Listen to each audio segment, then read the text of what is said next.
ఉద్యోగ నియామకాల సంస్కరణలకు ఏపీపీఎస్సీ సిద్ధమైంది. సిలబస్ పరీక్షల నిర్వహణలో మార్పులు చేయాలని నిర్ణయించింది. ఇకపై గ్రూప్ 1, గ్రూప్ 2 ఉద్యోగాల ప్రిలిమినరీ పరీక్షలోనే వీలైనంత ఎక్కువ మందిని వడపోసి మెయిన్స్ కు ఎంపిక చేయనున్నారు. గ్రూప్ 1 మెయిన్స్ లో తెలుగు అర్హత పరీక్ష తప్పనిసరి చేయనున్నారు. ఇటీవల జరిగిన అఖిల భారత పబ్లిక్ సర్వీస్ కమిషన్ సర్వీసు చైర్మన్ల సమావేశంలో తీసుకున్న నిర్ణయాల మేరకు తాజా సంస్కరణలు అమలు చేస్తున్నారు. ఇప్పటి వరకు 1:50 నిష్పత్తిలో అభ్యర్థులను మెయిన్స్ కు ఎంపిక చేస్తుండగా ఆ సంఖ్యను మరింత తగ్గించనున్నారు. కొత్త సిలబస్ ముసాయిదాను త్వరలో ఏపీపీఎస్సీ వెబ్సైట్లో పెట్టి నిపుణులు అభ్యర్థుల సూచనలు, సలహాలు తీసుకోనున్నారు. సమర్థులైన అభ్యర్థులను ప్రభుత్వ ఉద్యోగులుగా ఎంపిక చేసేందుకు సంస్కరణలు చేపడతామంటున్న ఏపీపీఎస్సీ చైర్మన్ ఉదయ్ భాస్కర్తో ఈటీవీ ఆంధ్రప్రదేశ్ ముఖాముఖి. ప్రభుత్వ ఉద్యోగాల నియామక ప్రక్రియలో పలు సంస్కరణలు తీసుకువచ్చిన ఏపీపీఎస్సీ మరిన్ని చర్యలు తీసుకుంటుంది. కీలకమైన గ్రూప్ పరీక్షల సిలబస్ మార్పు సహా పరీక్ష విధానంలో మార్పులు తీసుకురావాలని నిర్ణయించింది. దీనికి సంబంధించి పూర్తి సమాచారం, వివరాలు తెలియజేసేందుకు మనతో పాటు ఏపీపీఎస్సీ చైర్మన్ ఉదయ్ భాస్కర్ గారు మనతో ఉన్నారు. వారిని అడిగి మరిన్ని విషయాలు తెలుసుకుందాం. సరే, ఈ గ్రూప్ 2 పరీక్షల సిలబస్ మార్పు చేయడం యొక్క ముఖ్య ఉద్దేశం ఏంటి, వాటికి సంబంధించిన వివరాలు తెలియజేయండి.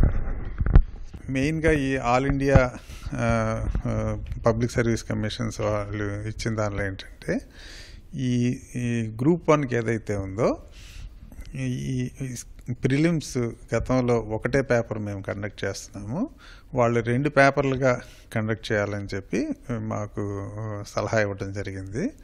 మేము అదే ప్రాతిపదిక మీద గతంలో ఏదైతే ఒక పేపర్ 150 మార్కులకు ఉండేదో ఈసారి మేము దాని 2 పేపర్ల కింద ఒక్కొక్క పేపరు 120 మార్కులు ఉండే విధంగా మార్పుని చేయటం జరుగుతుంది. గ్రూప్ 1తో పాటు గ్రూప్ 2 పరీక్షలు కూడా ఏమైనా మార్పులు ఉంటాయా? అంటే గ్రూప్ 2లో కూడా మేము గతంలో ఇచ్చిన అనుభవాల దృష్ట్యా మేము కొన్ని మార్పులు చేయబోతున్నాము. గ్రూప్ 2కి ఏదైతే స్క్రీనింగ్ టెస్ట్ ఉందో గతంలో స్క్రీనింగ్ టెస్ట్కి మెయిన్కి కూడా మేము వేరే సిలబస్ ఇవ్వడం జరిగింది. దీనివల్ల కొంతమంది అభ్యర్థులు మేము దానికి వేరే దీనికి వేరే ప్రిపేర్ అవ్వాలి, మాకు టైం చాలట్లేదు అనే ఒక రకమైనటువంటి ఆందోళన కూడా చేయటం జరిగింది. సో ఈ అనుభవాలన్నిటిని దృష్టిలో పెట్టుకొని మేము ఏదైతే స్క్రీనింగ్ టెస్ట్ కండక్ట్ చేస్తున్నామో ఆ స్క్రీనింగ్ టెస్ట్కి మెయిన్కి కూడా ఇంచుమించుగా ఒకటే సిలబస్ ఉండే విధంగా మేము భవిష్యత్తులో చర్యలను తీసుకుంటున్నాం. ఇప్పటివరకు గ్రూప్ 1లో కానీ గ్రూప్ 2లో కానీ ఇప్పటివరకు సిలబస్లో ఉన్నటువంటి అంశాలు ఏంటి, ఇప్పుడు కొత్తగా తీసుకురాబోతున్నటువంటి సబ్జెక్ట్స్ ఏంటి సార్? గతంలో మాదిరిగా కాకుండా 2 పేపర్లు, ఒకటేమో తెలుగు, రెండోది ఇంగ్లీషు, ఈ రెండింటిలో కూడా 2 పేపర్లు పెట్టి ఈ రెండింటిని కూడా స్క్రీనింగ్ అంటే ఇందులో వచ్చిన మార్కులను మేము వారి యొక్క సెలక్షన్లోకి పరిగణలోకి తీసుకోము. ఎవరైతే వీటిలో కనీస పరిజ్ఞానం ఉండి మినిమం మార్కులు తెచ్చుకుంటారో వాళ్ళని మేము మిగతా 5 పేపర్లలో వాళ్ళ పెర్ఫార్మెన్స్ని తీసుకొని అందులో వచ్చిన మార్కుల ఆధారంగా మేము వాళ్ళని సెలెక్ట్ చేయడం జరుగుతుంది. గ్రూప్ 2 వరకు మేము ఎటువంటి ఈ ఆబ్జెక్టివ్ టైప్లోనే ఉంటుంది. అలాగే దీనికి ఇంగ్లీష్ కానీ తెలుగు కానీ వీటిలో మేము టెస్ట్ చేయదలుచుకోలేదు. ఎందుకంటే గ్రూప్ 2 అనేది గ్రూప్ 1తో పోల్చుకుంటే చిన్న జాబ్ కాబట్టి దీనికి ఆల్ ఇండియా లెవెల్ ఆఫీసర్స్తో ఇంటరాక్షన్ అవడం అనేది రిలేటివ్గా తక్కువగా ఉంటుంది కాబట్టి మేము ఇంగ్లీష్లో టెస్ట్ చేయదలుచుకోలేదు. అదేవిధంగా ఎవరైతే నార్మల్గా చిన్న ఉద్యోగాలకి గ్రామీణ నేపథ్యం ఉన్న విద్యార్థులు వస్తారు కాబట్టి వాళ్ళకి తెలుగులో కనీస పరిజ్ఞానం ఉంటుందని చెప్పి మేము భావిస్తున్నాం. ఈ నెగిటివ్ మార్క్స్ విధానంలో ఏమైనా మార్పులు చేస్తున్నారా? అంటే గతంలో మేము మొన్న రిక్రూట్మెంట్స్లో మేము ఈ నెగిటివ్ మార్కులు ప్రవేశపెట్టడం వలన మా దృష్టిలో మంచి ఫలితాలు వచ్చాయని చెప్పి నేను భావిస్తున్నాను. ఎవరైతే నాన్ సీరియస్ అభ్యర్థులు ఉంటారో వాళ్ళ ఎలిమినేట్ అవ్వడం జరిగింది. అట్లాగే ప్రజల్లో ఈ క్యాండిడేట్లు నార్మల్గా ఈ లాటరీ విధానం ఏదైతే ఉందో దానిలో లబ్ధి పొందుదాం అనుకున్న వాళ్ళందరూ కూడా ఈసారి అటువంటి లబ్ధి పొందకుండా ఎవరైతే నిజంగా వాళ్ళకి పరిజ్ఞానం ఉందో అటువంటి అభ్యర్థులే సెలెక్ట్ అయ్యారని చెప్పి మేము భావిస్తున్నాం. కాబట్టి ఈ నెగిటివ్ మార్కులు అనే ప్రక్రియని భవిష్యత్తులో కూడా మేము కొనసాగిస్తామని చెప్పి చెప్తున్నాను. గ్రూప్ 1 అలాగే గ్రూప్ 2 కూడా మార్పులు చేస్తారు, సిలబస్లో అలాగే పరీక్ష విధానంలో మార్పులు చేస్తున్నాను. గ్రూప్ 3 కానీ మిగతా పరీక్షల్లో ఏమైనా మార్పులు ఉన్నాయా? రకరకాల డిగ్రీలు వాళ్ళు. ఫర్ ఎగ్జాంపుల్ మేము ఇప్పుడు assistant motor vehicle inspector AMVI పోస్టులు కనుక తీసుకుంటే దానికి మెకానికల్ ఇంజనీరింగ్ వాళ్ళు ఎలిజిబుల్, ఆటోమొబైల్ ఇంజనీరింగ్ వాళ్ళు కూడా ఎలిజిబుల్. మేము గతంలో ఆటోమొబైల్కి ఒక ప్రశ్నాపత్రం, అలాగే మెకానికల్కి ఒక ప్రశ్నాపత్రం, 2 వేరు ప్రశ్నాపత్రాలు ఇవ్వటం జరుగుతుంది.